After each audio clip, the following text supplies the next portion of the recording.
በኢትዮጵያ የሰው ልጅ ይሸጥ ይለወጥ ነበር ቀይ ጋላ ጥቁር ሻንቅላ እየተባለ አንድ ሰው ከበርቴ የተባለ ሻንቅላ ጥቁር ባሪያ ቀይ ጋላ ደግሞ ዛሬ ኦሮሞ ይባላሉ ጋሎች ይባሉ ነበር ቀይ ጋላ ጥቁር ሻንቅላ ያን ያዘ ነው ልጁነን የሚያገባ ልጅነህ ስጠይ ብሎ ሲሄድ ባሪያ ትገዛላታለህ ቀይ ጋላ ጥቁር ሻንቅላ በቀራል ሰጥ ጠረይሽ ገስቶ አምጥቶ ነው የሚሄደው ያለ ቁጭ ብላ እጇን ጉርሽጥ እየሞቀች በቀይ ጋላ በጥቁር ሻንቅላ ነው ምታድጋለች በዚህ ምክንያት የባሪያ ንግድ አለ አብዛኛ ብዙ ነበር እንደዚህ እኔ ባይኔ አይቻለሁ ያደኩበት ታሪክ ነው ዛሬው ሁሉ የኢትዮጵያ ታሪክ ያንገፈግፈኛል ሳስበው ደግሞ ምን ነበር አገዛዝ ያቺ ባሪያ ደሞ ወንድ ባሪያ አለ እያረሰ እሷ እየፈጨች ይገረፉ ነበር መንደረኛው ተሰብስቦ ባሪያ ማይገርፍ ደሞ ይሄ አገዛዛው ቅም ለምንድን ነው የሚገረፉት ይደበድቧቸዋል ያስሯቸዋል ህጉ ነው እየሰራ ነው አልሰራም ያለ ይሽ እየፈጨች እየጋገረች የታዘዘችው ሁሉ ያደረገች ቦሩ ውስጥ የተወሰነ ቀን አለ ዛሬ እገሌ ባሪያ የሚገርፍ ነው ዛሬ እገሌ የገሊት ባሪያ ትገረፋለች መንደረኛ ክበቡ ተብሎ እኔማ መንደሩ ልጅ ቁጭ ያያለሁ ታማጋው መንደረኛ ሁሉ ወጥቶ ያቺ ባሪያ ተወጣለች ተቤት አልከዳች አልሰራም አላለች ግን ህግ ነው አብየት እገሌ ባሪያ ሲገርፍ ቀጥቀጦን የሚገዛ ያለ አጃቸው አርጎም እኔ ራሴ ያይን ምስክር ነኝ እድሜ ረጅው ነው ዛሬ 90 አመቴ ነው ምስክር ነኝ ለኢትዮጵያ ታሪክ ያች ከየት ነበር የሚመጡት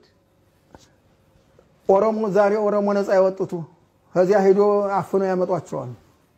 በግድ ነው የሚያመጣቸው ታፍኖ በግድ ሻንቅላዎች የሚሉት ሻንቅላ ደግሞ በጣይ መግቢያ በሱዳን በቋራ እንቡልቡል የሚባል አሁን ጉሙዝ የሚባሉት ቤንሻንጉል የሚባሉት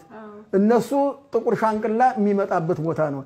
ቀይ ጋላ ኦሮሞ ነው የሚመጣ ያለ ያቺ ኦሮሞ የተባለች ከገዛቻት ከመቤቷ እሷ 10 ጥፍ ታምራለች መልኳ ነገር ግን ጉልበት አጥታ ጉልበታም ገስቷት እመቤቷ ድስት ፊት ናት እሷ ተገዛት ነበር ያቺ አማሪ ቆንጆ ናት አራሲቱን አፍነው ይዟት መጡ ያቺ ጫቅላ በሌሊት ይዟት ሲመጡ አለቀሰች ጫቅላዋ ታለቀሰች ሰው ሰምቶ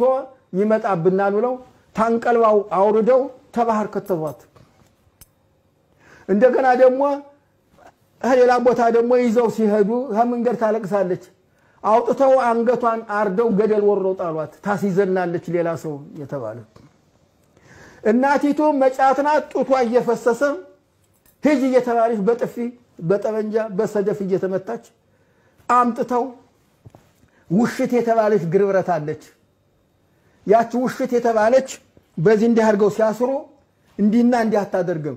እንዲህ ሲያረግ ትነክሳለች ውሽት ጥርሳላት እግር ትቆርጣለች ግርብረት የማርያም ማሰሪያ እሺ የማርያም ማሰሪያ በተለይ ውሽት ምትባላለች ጥርስ መጋዝ ያላት በሷ ግጥም አድርገው ያስራቷል ሄጅ ሲሏት እንዲህ ስትል ትወድቃለች አይሰዳትም ታናሽለው ደግሞ በጥፊ ይሏታል በክርኒ ይሏታል እግሯ ተጎርዶ ያልቃል ያጠባብ ግርብረት መንደረኛ ይመጣል ዛሬ ባሪያ የሚገረፍ ነው ወንድ ባሪያ ሴት ባሪያ አንድ እጁ በዚህ በመጫኛ ታስሮ ሁለት እግሩ ታስሮ በዚህ አገትሮ ልቡ እንዳይመታ በልቡ ነው ጫንቃው 40 ይገረፋል ቆርበቱ አብሮ እንትኑ ህጅራፉ ጋር ይነሳል አባባ የሚገለግል የለም መሳቅ መንደረኛው ሁሉ ማጨብጨብ መሳቅ ገላጋይ የለም መንደረኛው ከቦ ለነሱ ሰርግ ነው ምስባ ነው ዘፈን ነው ለሷ ግን እየተገረፈች ነው ገሃነመ እሳት ጠጉሯ የሚያምር ነው